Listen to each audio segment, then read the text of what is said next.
Hello everybody, I am joined by Justin Bonnemo, who is on an incredible heater this year. It's been so fun to watch you. You were on, in terms of our list of Poker News employees picking out who was going to win big events and potentially Player of the Year, almost all of us had you on our list, so it's not a surprise, but still, the 10K Heads Up is always a prestigious event. I think it's an event that a lot of players really would like to capture that bracelet. So tell me what it's like to just capture that Heads Up bracelet. Your second, by the way, bracelet.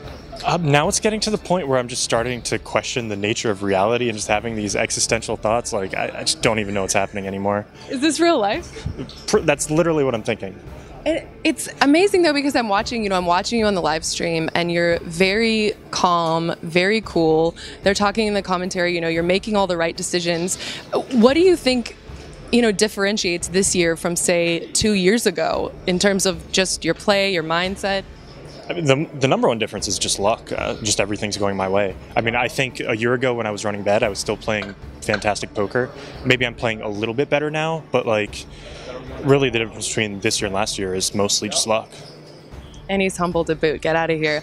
Well, for someone who has so many accolades and especially so many in a row just this year, what does this particular one really mean to you? I mean, it says that I can keep going. Like, I just kind of assume, like, okay, that's it. I'm clearly not just going to win every tournament anymore. But maybe I can. I don't know.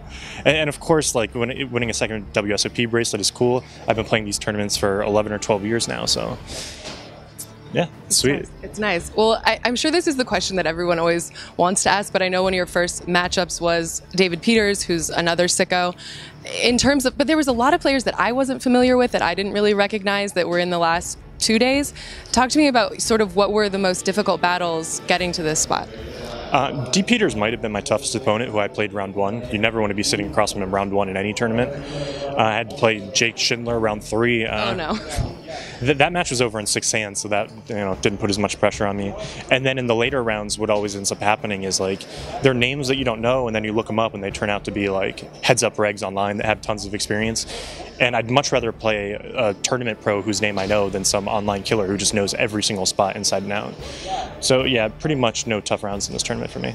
Well, and finally, that's something I was thinking about too, because when I was researching, I found out a lot of them are heads-up specialists, the last two specifically, and heads-up maybe isn't your specialty, but you've clearly got a lot of experience with it. How does playing heads-up like this compare to those full ring final tables?